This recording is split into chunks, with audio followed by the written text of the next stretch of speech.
lectura del capítulo 6 de 1 Corintios. Estamos estudiando esta carta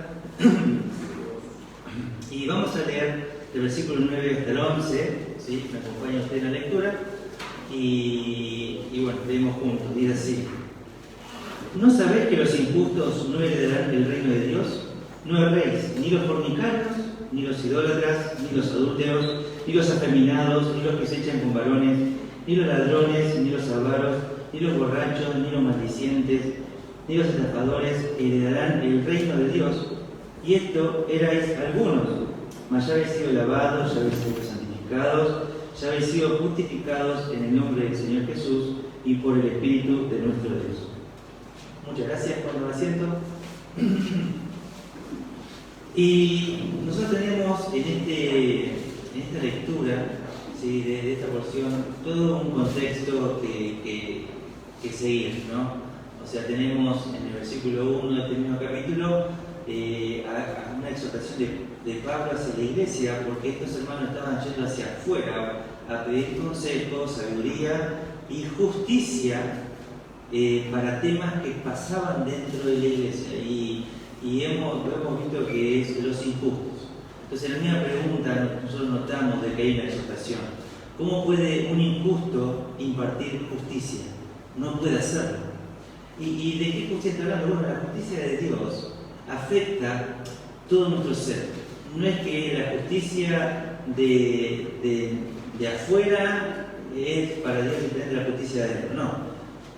Dios mira con justicia a la humanidad, a todos por igual. Que el hombre se rija según leyes humanas, según su propia justicia, es un tema. Pero la Escritura nos habla de una sola justicia que es impartida por Dios.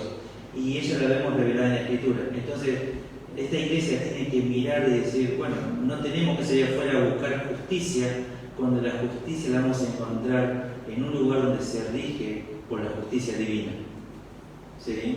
Porque la justicia que la humanidad va a impartir es hecha por un grupo de hombres injustos, pecadores, y si bien son leyes civiles que respetamos como ciudadanos de Argentina o del país en el que esté cada uno transitoriamente,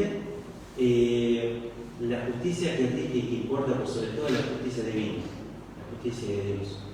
Y podemos acudir a ella, y podemos encontrar una palabra, y podemos tener sabiduría que excede a una pobre nación que tiene 200, 300 años de historia. No, estamos hablando de una justicia que es más antigua que la misma humanidad. Estamos hablando de una justicia eterna, que nace y que proviene de Dios. Así que claro, esta iglesia tenía que acudir a la justicia que se encontraba dentro. Y hay una exhortación en cuanto a esto. Y ahí, justamente en este versículo 9, hay un recordatorio de estos injustos a los cuales se va a acudir. Pablo va a decir en el versículo 9: ¿no sabéis que los injustos no heredarán el reino de Dios? ¿Acaso la iglesia no sabía esto? La respuesta obvia es sí, sí que sabemos que los injustos no heredan el reino de Dios, ya lo sabemos. Entonces la respuesta ahí es lógica, ¿sí?, en base a este contexto. Sí sabemos que no heredarán. Pero lo que debemos considerar acá en todo esto es algo bastante importante, ¿sí? Cuando uno mira todo esto y alguien que está ajeno a lo que la Biblia dice, cuando ve una afirmación como esta, que los injustos no heredarán el reino de Dios, dicen, pero Dios es injusto. ¿Por qué? Porque si yo hago buenas cosas, porque si yo hago esto, aquello y lo otro, yo puedo entrar. No porque haga tal cosa, porque tengo una debilidad o un vicio, no voy a entrar al reino. Bueno, la Escritura responde a eso, que claro que Dios es justo y no hay ninguna injusticia en Él. Juan capítulo 3, acompáñame por favor. Tenemos justamente en esta porción, Juan nos va a relatar dentro de un pasaje bastante conocido para todos nosotros, justamente desde el versículo 16 en adelante. Dice así: porque de tal manera amó Dios al mundo que ha dado a su Hijo unigénito, para que todo aquel que en él cree no se pierda, mas tenga vida eterna. Porque no envió Dios a su Hijo al mundo para condenar al mundo, sino para que el mundo sea salvo por él. El que en él cree no es condenado, pero el que no cree ya ha sido condenado, porque no ha creído en el nombre del unigénito Hijo de Dios. Y esta es la condenación, que la luz vino al mundo y los hombres amaron más las tinieblas que la luz, porque sus obras eran malas. Porque todo aquel que hace lo malo aborrece la luz y no viene a la luz para que sus obras sean reprendidas. Mas el que practica la verdad viene a la luz para que sea manifiesto que sus obras son hechas en Dios. Hasta la lectura. Fíjese que Juan nos va a decir que Dios ama al mundo. Dios ama a las personas. A cada persona de la humanidad Dios la ama. Y ese amor lo llevó, ese gran amor lo llevó a dar algo completamente valioso, ¿sí? Algo que no tiene precio. Envió a su Hijo. Dios ha dado a su Hijo unigénito, al Hijo Jesucristo, ¿sí? A la segunda persona de la Trinidad, ¿sí? Al Hijo. Y lo dio por amor. Y eso el pasaje nos habla, que lo dio para que crean en Él y que no se pierdan. El objetivo es que las personas de la humanidad, el mundo, tengan vida eterna. Por eso el versículo siguiente dice que Dios envió a su Hijo para que el mundo sea salvo por Él. Dios no se complace en los pecadores que van al infierno, en los injustos que van al infierno, porque Él no quiere la muerte del que muere, de ninguna manera. Entonces no hay ninguna injusticia en Él. Él hizo todo para que el hombre sea salvo. Desde el inicio y desde la gestación de esto en la eternidad, fue pensado ¿para qué? Para que todo aquel que en él crea no se pierda. Fue pensado para que el hombre tenga vida eterna. No fue pensado enviar al Hijo con el objetivo de condenar al mundo, de condenar a las personas de la humanidad. No fue mandado con eso. Fue para que el mundo sea salvo por medio de él. Porque el hombre no puede ser salvado por sí mismo, por sus buenas obras, por su religión, por su conducta, por su proceder, por sus buenas obras. De ninguna manera. No puede hacerlo. Porque todo lo que hay en él es injusticia. En el ser humano hay injusticia, hay maldad, hay pecado. Y por eso se rompió la relación del hombre con Dios. Y por eso que Dios tuvo que enviar a su Hijo. Entonces nos dice acá que a pesar que Dios envió al Hijo, hay un grupo dentro de la humanidad a través de toda la historia que no va a creer en el Hijo, que no va a creer en Él. Y porque no cree en Él, es condenado. ¿Sí? Porque no cree en el Hijo, es condenado. Ahora, la pregunta es, ¿por qué no cree en el Hijo? Bueno, el pasaje lo dice. No es porque no sabía, no entendía, no, porque cuando el Evangelio llega predicado, dice acá este pasaje, dice justamente, y esta es la condenación, por eso hay una condenación, que la luz vino al mundo y los hombres amaron más las tinieblas que la luz, porque sus obras eran malas. Así que está diciendo que la condenación viene porque cuando el Evangelio llega y es predicado a la persona, al hombre, el hombre dice, yo no quiero eso. Yo amo más mi adicción, yo amo más mi pecado, yo amo más el vivir de esta manera como yo quiero y que nadie me tiene que decir nada. Yo amo más esta vida, de esta forma la que tengo, que lo que Él dice. Yo no quiero lo que Él dice. Entonces, aman más las tinieblas que la luz. Porque sus obras son malas. Entonces, como son sus obras malas, ven la luz y se alejan de la luz. Entonces lo hacen con un conocimiento de esto y lo rechazan. No, sí, si a vos te sirve está bien, pero yo no quiero saber nada. Para mí no es, yo no quiero. No es tan así porque la Biblia fue pasada de otro. Y se excusan detrás de cosas que en la eternidad, cuando llegue el punto donde parte de este mundo, se va a encontrar con un Dios justo, que no va a pasar por algo que haya rechazado a su Hijo. Y esa es su condenación. Porque la luz vino, no es porque no vino. Dios no es que no hizo lo suficiente, Dios hizo todo lo suficiente, pero el hombre no quiso, lo rechazó. Y va a tener que vivir una condenación eterna, pensando en que tuvo la posibilidad de haber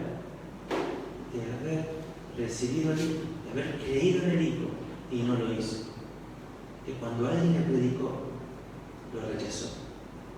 Porque conocía a alguien que vivía y se excusaba de que el otro que vivía mal, de un pastor que hizo tal o cual cosa, y en ese momento condenación eterna. Y esa es la condenación. Que ama, no quiere. Y cuando Pablo está diciendo, volvemos al pasaje de 1 Corintios capítulo 6,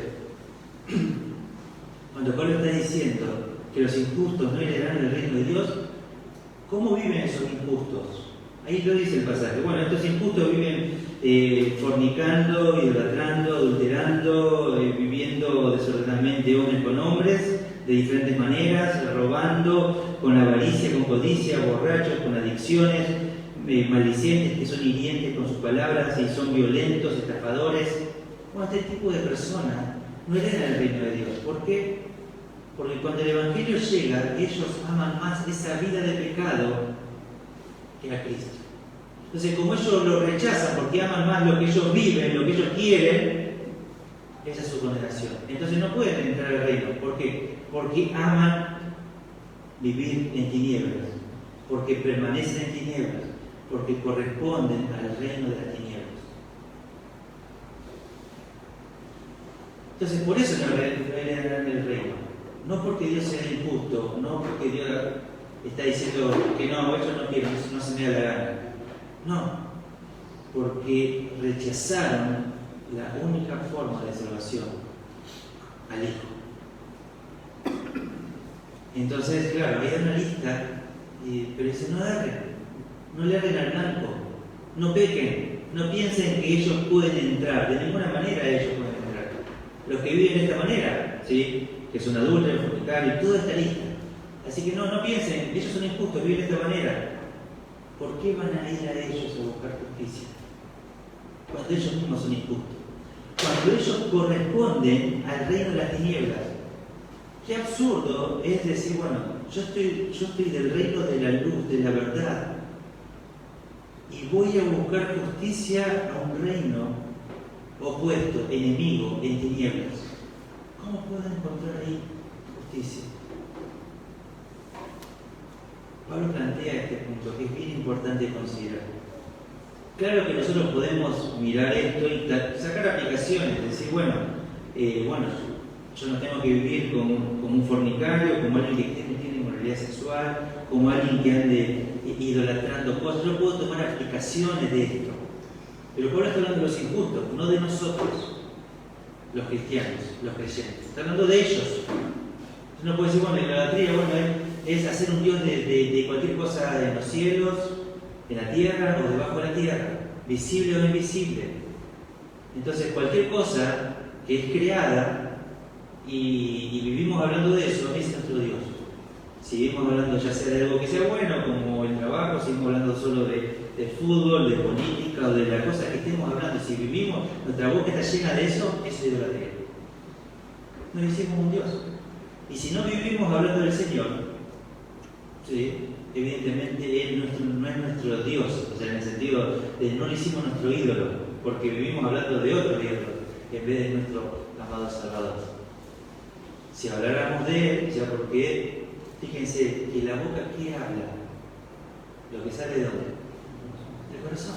Y si en el corazón está el ídolo de la codicia, de la idolatría, del amor al dinero, del amor a lo que sea, vamos a vivir hablando de eso.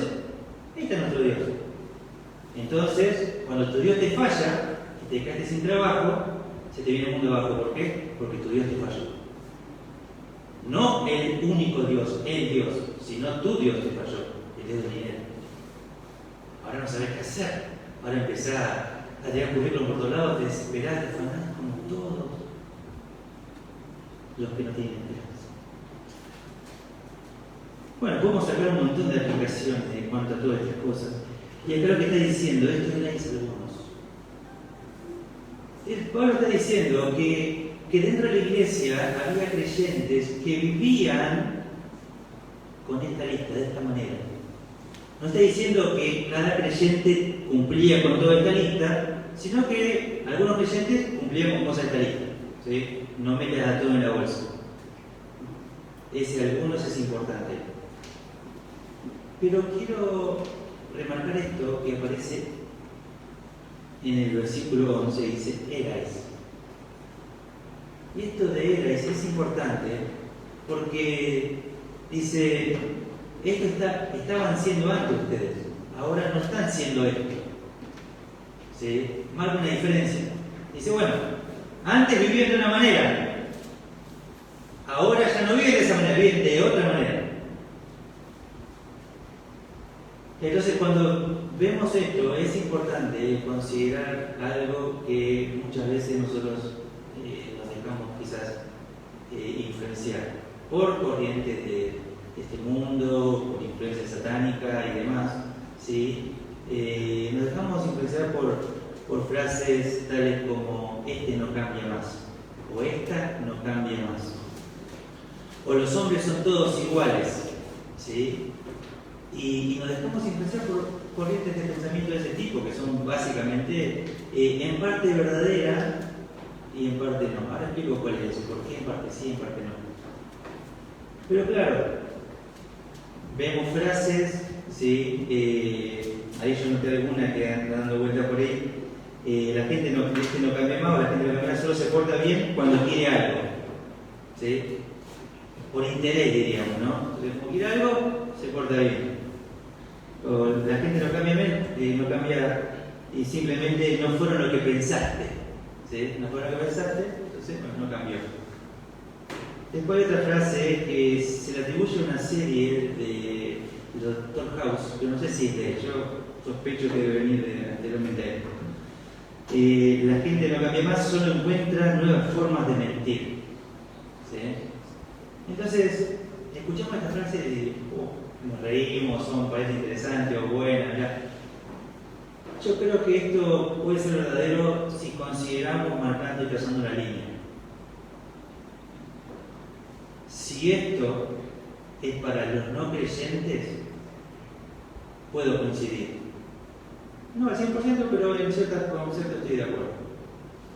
Pero cuando estamos hablando de los creyentes, eso es mentira. ¿Cómo este hermano, esta hermana no cambia más? ¿Qué estamos negando el poder de Dios? ¿Acaso el Evangelio no tiene poder para cambiar? ¿Acaso nosotros no creemos de que si alguno está en Cristo, nueva qué? Las cosas viejas ¿qué? Pasaron. De aquí todas son hechas ¿qué? Nuevas. Entonces, ¿cómo nos atrevemos nosotros a ocupar el lugar de Dios como jueces y rotulando a una persona que no cambie más cuando es creyente? ¿Quién te atribuyó el lugar de Dios a vos y a mí?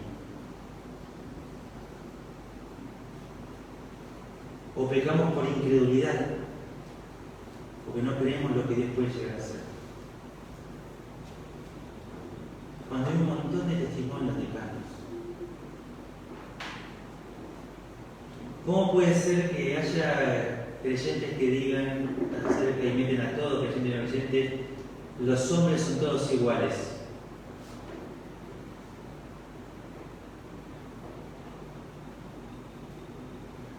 Es una vergüenza eso. Decir esa frase para el cristiano debe avergonzarte.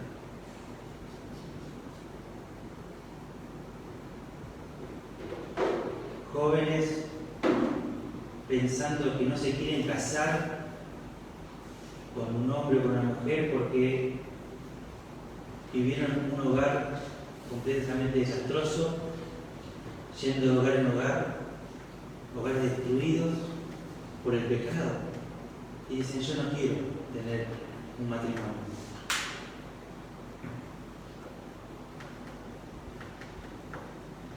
Pensamientos que se levantan en contra del conocimiento de Dios, en contra de lo que Dios instituyó, que es la familia.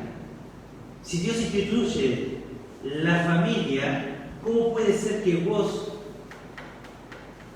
digas que no te querés casar no por un llamado de Dios a algo, sino por causa de lo que ves y de lo que escuchás?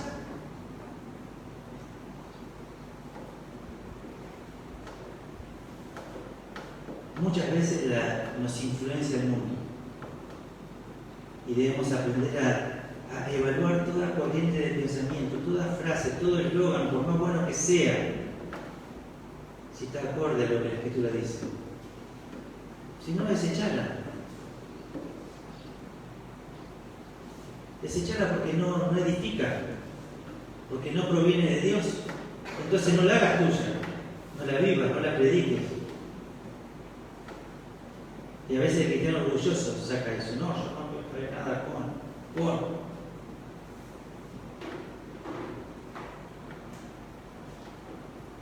La Escritura dice, erais algunos.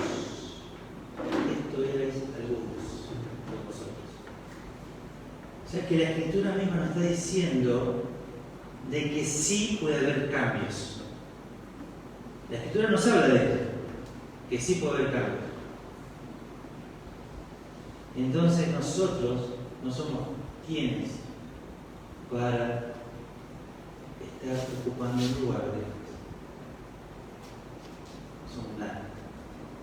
Porque esa persona puede cambiar. Hay varios factores para hacer que eso cambie. Pero vamos a hablar al final del pasaje de eso. Pero justamente quiero pensar en, ¿por qué? Si esto que la gente no cambia. ¿Por qué vienen todas estas frases, digamos, no? Y de pronto nos encontramos justamente con preguntas que nos hacemos. ¿El cristiano puede abandonar la vieja vida que vivía? Pregunto. ¿Puede abandonar el cristiano la vieja vida que vivía antes de conocer al Señor? ¿Sí o no? Sí que puede. ¿Tiene la herramienta para hacerlo? Sí que lo puede hacer. Entonces, de ninguna manera podríamos decir, o deberíamos decir, que este no cambia más. No deberíamos hacerlo, porque está en contra del sistema de creencia que tenemos. ¿Sí? Si no, estamos contradiciendo lo que la Escritura dice.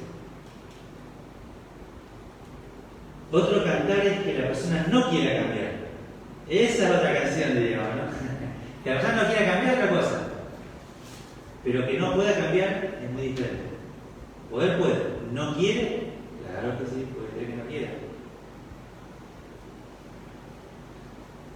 Y pasa muchas veces que hablas con una persona y te juntás y hablas y le exhortás y le mostrás Biblia y todo, y vos te das cuenta que entiende, pero no quiere. Vos no podés cambiar a esa persona. Yo no puedo cambiar. Yo puedo orar para que cambie, pero no tengo el poder para cambiar. Así que la persona no quiere. ¿Por qué? Anda como hombre. Ama más las tinieblas que la luz. Porque evidentemente está más viviendo como las tinieblas, y por eso ama eso de las tinieblas, que el amor hacia la luz. ¿Sí?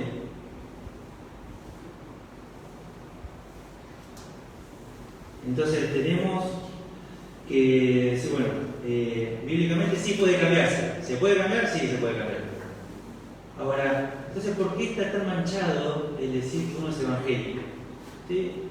¿Por qué está manchado? ¿Por qué nosotros como cristianos muchas veces no nos queremos identificar? ¿Por qué? Porque hay malos testimonios, porque hay malos casos, algunos hasta de índole público. Entonces, claro, uno no quiere identificarse. No tenemos, la obligación de hacerlo, cuando solo decir que somos hijos de Dios o cristianos es suficiente. Pero no deberíamos avergonzarnos del Evangelio. Pablo dice, no me avergüenzo del Evangelio. ¿Por qué? Porque es poder de Dios. Así que no debemos avergonzarnos del Evangelio. Los que tienen que avergonzar son los que viven de una mala manera. vos tenés que estar, y yo tengo que estar con la frente en alto, porque yo no me tengo que avergonzar del Evangelio. Por más que otros vivan en otra forma. Yo creo en el Evangelio, que es poder de Dios. No debo avergonzarme de eso. Porque tiene poder de Dios para la salvación. Entonces, bueno, ¿por qué entonces pasa todo esto de malos testimonios, malos ejemplos? Bueno, en primer lugar, Hechos capítulo 20, acompáñenme ahí. Hechos capítulo 20, ¿sí? Encontramos con un pasaje que Pablo está hablando y va a decir justamente algo que fue una realidad para toda la historia de la iglesia y lo va a seguir siendo hasta que el Señor venga a buscar a su iglesia.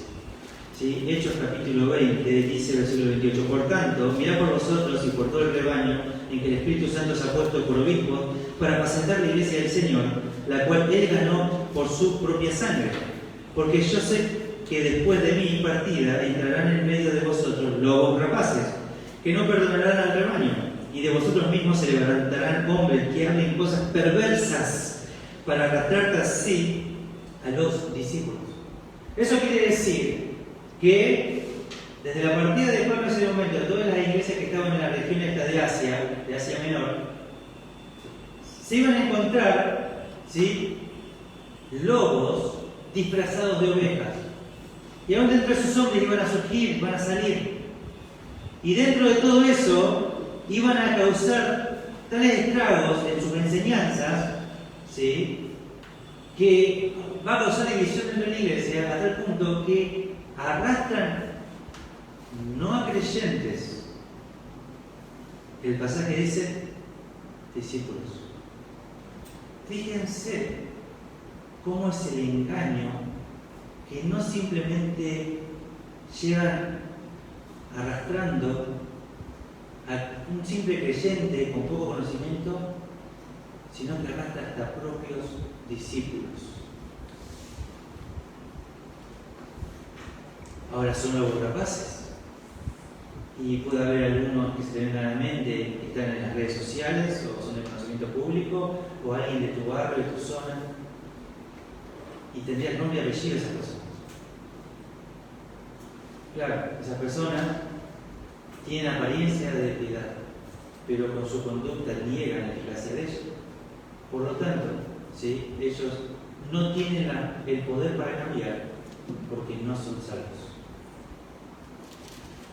Lo que la escritura nos habla de apostasía, ¿no?, en cuanto al tema. Pero también quiero volver a 1 Corintios, acompáñame.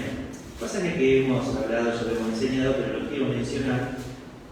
Capítulo 3, 1 Corintios, capítulo 3, versículo 3. Porque aún sois carnales, pues habiendo entre vosotros celos, contiendas y disensiones, ¿no sois carnales y andáis como hombres? Claro, los hombres nos miran a nosotros, a los cristianos, y si hay dentro de la iglesia niños en Cristo que dentro de su lugar de etapa de crecimiento es normal, es así, pero si con el tiempo sigue así, ya es un infantilismo espiritual, ya es carnal. Entonces, ¿cómo es ese carnal? Y anda peleando con todo el mundo, siempre tiene una diferencia con alguien. Nunca se hace cargo de nada. Siempre la culpa la tiene el resto. El otro fue, el otro dijo, el otro me hizo.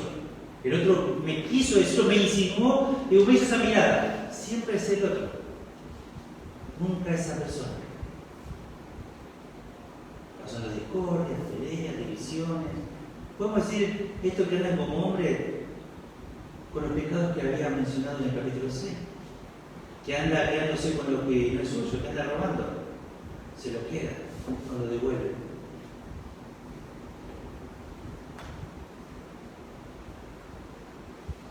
La otra vez estaba leyendo un pasaje de Proverbios y dice que, bueno, ahora lo tengo que parafrasear, pero decía algo como que el que pide prestado y no devuelve es del impío. Y hablamos de ese tema justo con Carmen. La costumbre del impío hasta aún es no devolver lo prestado. ¿Qué está haciendo? Robando. Se queda con algo que es suyo. Codicia, avaricia. Pensando en que siempre algo está faltando. y va detrás de eso. Y la envidia, y lo que el otro tiene, uy, pues yo no lo tengo, y lo que daría por tener, y oh, lo que yo haría con tanto. ¿Qué harías con tanto? ¿Querrías tener más? Siempre irías detrás de otra cosa. ¿Por qué? Porque si no hay un contentamiento con lo que tenés ahora, nunca lo vas a tener. Con lo que tengas el día de mañana no te vas a contentar. Si tenías 4 chapas hoy, no estabas contento, el día de mañana vas a tener una losa, no vas a estar contento, te va a faltar alguna pieza, y si cuando tengas esa pieza te va a faltar una cocina, cuando tengas la cocina te va a faltar el IBE, cuando tengas siempre falta algo. No son carnales, no andan como los hombres preocupados, afanándose por todas las cosas que el mundo anda haciendo, viviendo, pensando, anhelando. Claro, niños en Cristo. Hablamos de las cosas que pasan dentro de la iglesia, se van a divulgar afuera muchas veces. ¿Qué van a querer conocer el Evangelio después si le vivimos hablando mal del Evangelio? Porque cuando hablas mal de un hermano, estás hablando mal del Evangelio. Cuando hablas mal de un hermano de la iglesia, estás hablando mal de Cristo, porque es su cuerpo. Y claro, no soy carnales y andamos con quejas, con murmuraciones, con detracciones. Claro que sí. Si andamos criticando a todo el mundo. Y dentro de esa crítica, ¿dónde está personas de la iglesia? Estamos pecando en contra de Cristo, de la unidad de Cristo, del Evangelio, de la expansión del Evangelio. No andamos como hombres, no sois carnales, dice. Claro. Ahora, esto es seguro. O sea, ¿puede vivirse diferente? Sí. Hay personas que dicen, bueno, generalizan, ¿no? Hablábamos en el pueblo anterior acerca de esa frase que la mencioné recién, los hombres son todos iguales. Y es mentira, porque es como decir todas las mujeres son iguales. Y yo he conocido mujeres que son manipuladoras, pero no son todas manipuladoras. He conocido algunas que son goteras continuas, ¿sí? Y bastante continuas, pero no son todas iguales. He conocido mujeres que se viven quejando de todas las cosas. He conocido mujeres materialistas, pero no son todas iguales. He visto mujeres que aman al Señor, que son temerosas de Dios. No son todas iguales. Entonces, ¿por qué decir que los hombres son todos iguales? No, no son todos iguales, ni los hombres ni las mujeres. Si querés decir que somos iguales, decir que somos todos pecadores. Ahí coincido. Todos somos pecadores. Pero el resto no. Porque no podemos meter al inconverso con el creyente. De ninguna manera. Fíjense que en la Escritura tenemos también creyentes maduros o espirituales que han caído también. O sea, la historia misma de la Escritura nos relata que hubieron casos en la historia de hombres de Dios, hombres maduros, espirituales, que aún así han fallado, que aún así han pecado. ¿Sí? Y es una bendición que esté ese registro acá, porque nos deja enseñanzas. Dios no tiene favoritos. Veamos la historia de Moisés. Vamos a ver un hombre que fielmente sirvió al Señor durante pilas de años, aguantando un pueblo completamente rebelde, contumaces, y no estaban fornicando, estaban murmurando, estaban quejándose. Siempre algo estaban haciendo en contra de Dios y también en contra de Moisés. Después de tantos años de vagar por el desierto y que tuvo que pagar los platos rotos porque no tenía nada que ver con esa decisión en un punto, ¿sí? Porque él se quedó ahí dando vuelta al desierto, no porque él quiso, ni porque su conducta era de acuerdo a eso, sino por causa del pueblo desobediente. La llevó de arriba. Y después de 40 años de estar ahí, ya a punto de entrar, el Señor le da una orden. Y él la desobedece. Y él, en vez de hacer lo que el Señor dijo, hizo algo que no tenía que hacer. Fue en contra del carácter santo de Dios con lo que hizo. Y no entró a la tierra prometida. Se lo perdió. Después de 40 años de servicio, de fidelidad en el ministerio, de aguantar 1.000.000 millón de cosas que pasó. Que les digo esto, solo Él sabe lo que vivió y lo que tuvo que aguantar. Y por un solo pecado público se perdió la bendición de entrar a la tierra prometida.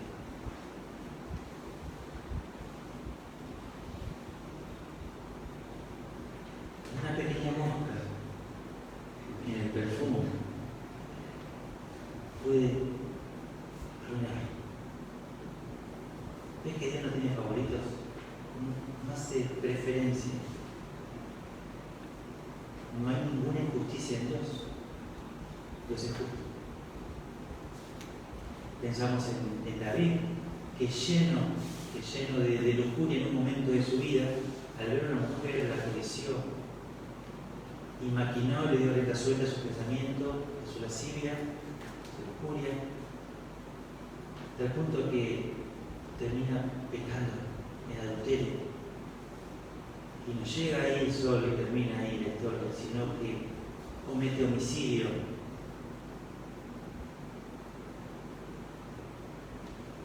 Manda a matar al esposo de Isaac.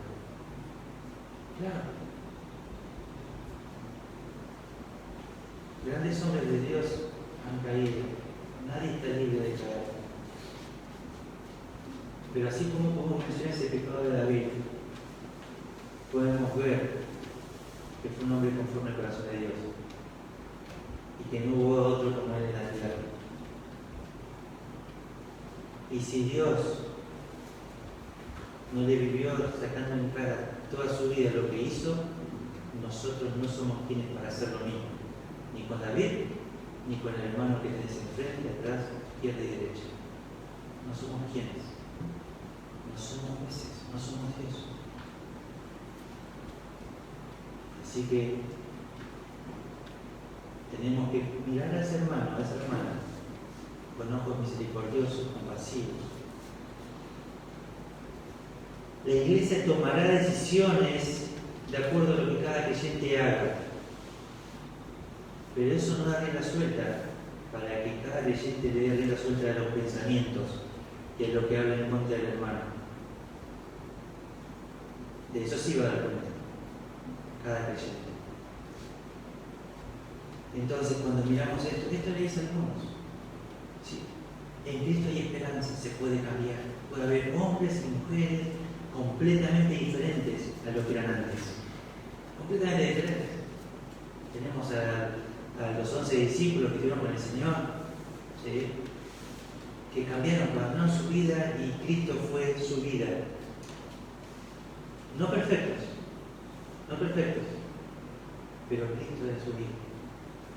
Podemos decir al apóstol Pablo que antes era un fanático religioso, que su fanatismo llegaba hasta el punto de todo aquel que deseaba en contra de lo que creían los perseguía y hasta uno anhelaba su muerte. Y de ser alguien que condenaba a cualquier persona a ser alguien que fue apóstol de los gentiles, alguien que se conmovía, alguien misericordioso, compasivo con el pecador perdido, que no obligaba ni imponía algo como lo hacía antes de conocer a Cristo. Sí, de perseguidor a predicador, todo un cambio rotundo. Sí que hay ejemplo y testimonio.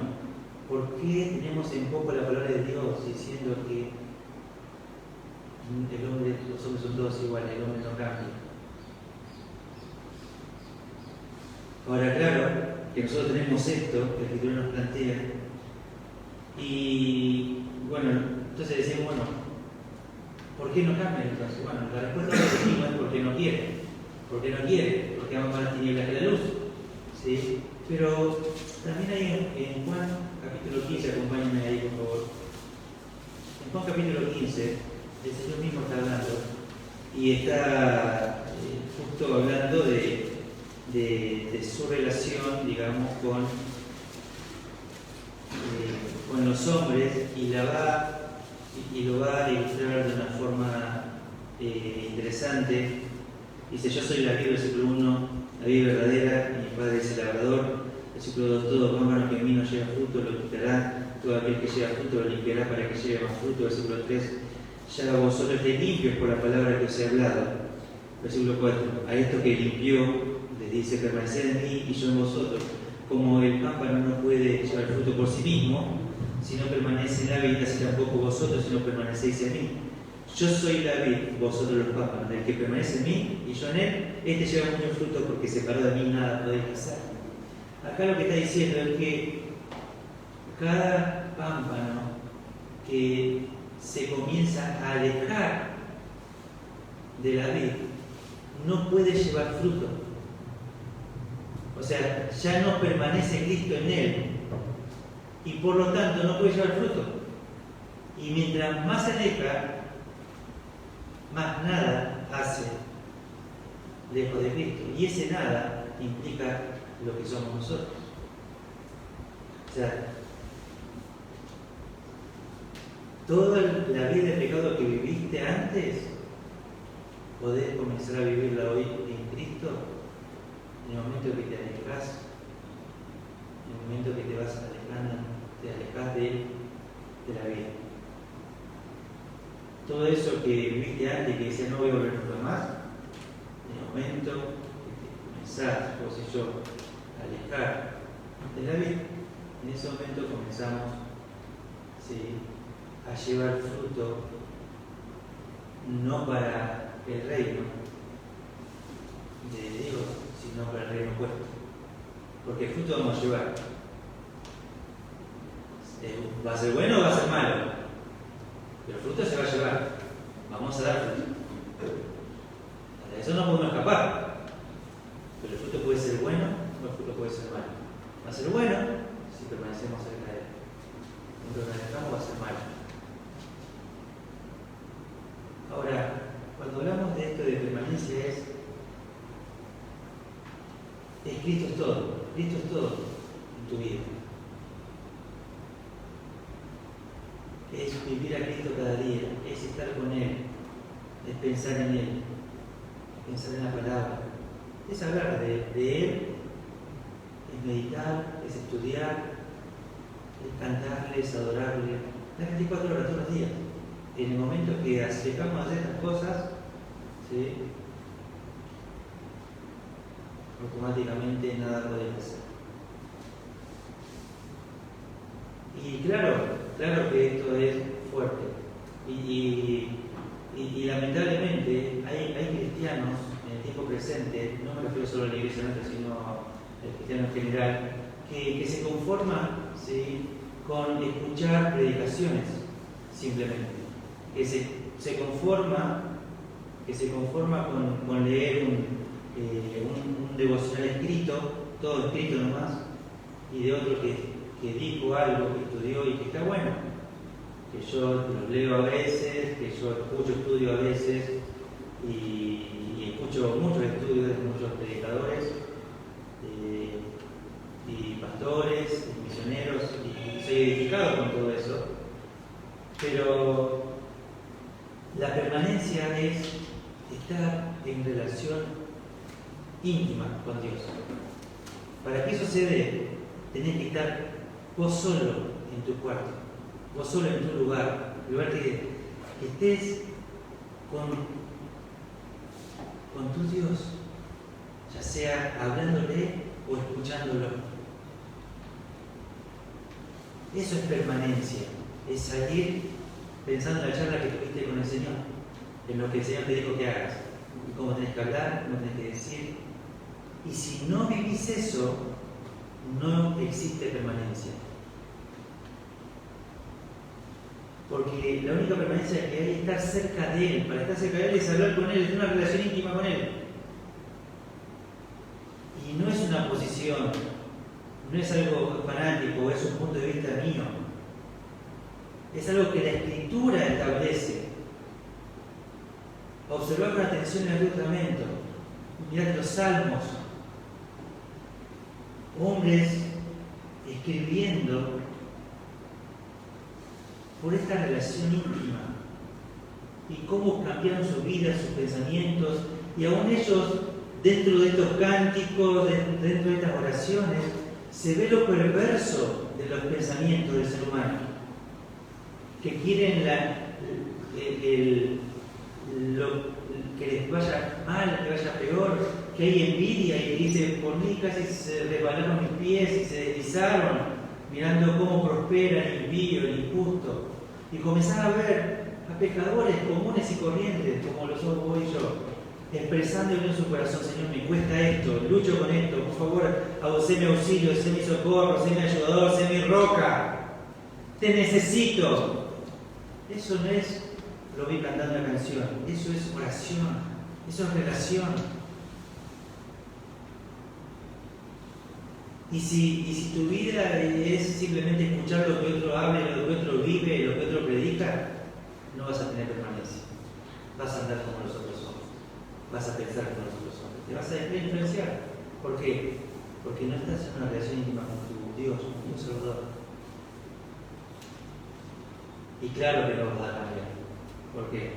Porque el corazón está lleno de tantas cosas, lejos de Dios en el corazón.